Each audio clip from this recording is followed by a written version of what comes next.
Oh, the good old days. Look at those glorious old consoles. Those were the days. Today, however, we are stuck with some less than splendid pieces of hardware.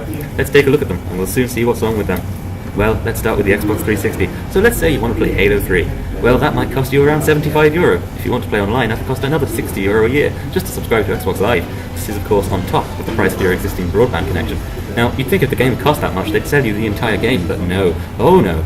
If you want the whole game, you're going to have to shell out an extra €10 just to get the 3 extra maps that are not included on the disc.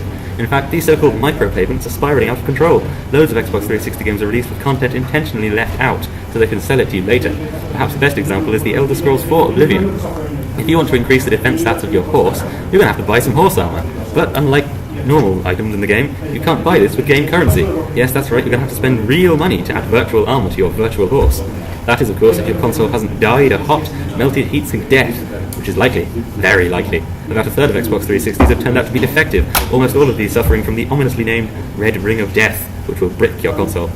Use it for long enough and that badly cooled graphics processor is doomed to be permanently damaged. Originally touted as the ultimate home media center, the PlayStation 3 had some great expectations to live up to, but it has totally failed to do so. When released, it was ridiculously expensive. Despite costing twice as much in Europe as it did in America, the European model lacked full backwards compatibility with PS2 games. If this insult to European customers wasn't enough, Sony has recently removed backwards compatibility entirely from new PS3 consoles. There are very few notable games for the console. I mean, what classic PS3 games have you heard of? Quite frankly, I'd have more fun with a PS2. The PS3 is also a nightmare for developers. In the wise words of Gabe Newell, founder of Valve, the PS3 is a total disaster on so many levels. I think it's really clear that Sony has lost track of what customers and what developers wanted. The PS3's cell processor has 8 separate cores, each of which has to be programmed individually. The console is supposed to be more powerful than the Xbox 360, and in theory it is, but in practice no developers have the resources to make the most of PS3's awkward hardware. Just compare any games that are on both PS3 and Xbox 360. The Xbox 360 version will inevitably be better.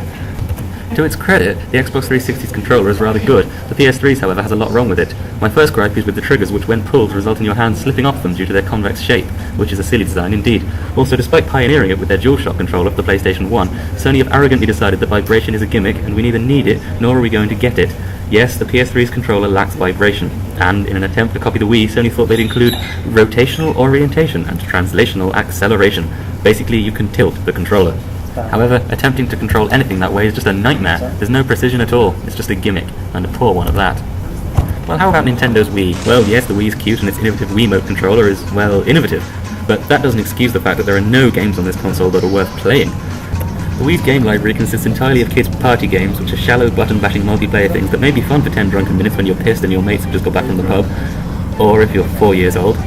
In all other circumstances, they are dire and devoid of fun. The Wiimote itself is probably the console's biggest hindrance. It forces developers to use gimmicky control schemes that annoy players and wear out their hands. Also, Wii's virtual console system is ridiculously overpriced and offers poor value for money. It costs around €10 to download one Nintendo 64 game. If that wasn't bad enough, the emulation leaves quite a lot to be desired, and games don't even run at 60Hz. They run in slow, bordered 50Hz mode. In contrast, one could download all of these games for free on the PC and play them at full speed with greatly enhanced graphics.